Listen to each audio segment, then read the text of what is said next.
2024 में आपको पता है कि एक 22 एकड़ वाला जो मसला हुआ था, जिसमें फ्रॉडलेस वसीले एक जाली रजिस्ट्रियाँ और बोगस जाली इंट्रियाँ की गई थी राइट्स ऑफ रिकॉर्ड में, जो रेवेन्यू के पास होता है और जिसका कस्टोडियन जो है वो मुख्तियारकार तालका हुसैन बख्श होता है। उस मसले में, उस इंक्वायरी में तकरीबन 8 केसेस थे और उस मैटरों को तकरीबन आज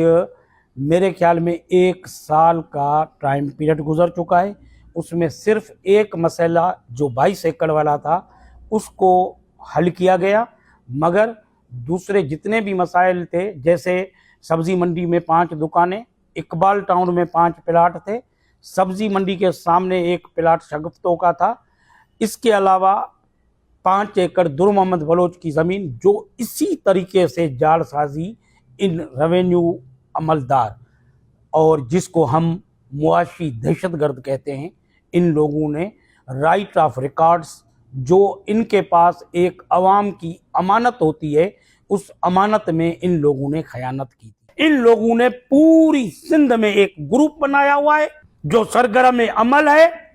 और कराची से लेके कश्मीर तक, कश्मीर से लेके मीरपुर खास तक, मीरपुर खास के एक तालके हुसैन बख्श को तो तबाह करके रख दिया है। आप लोग यहाँ के रहने वाले हो।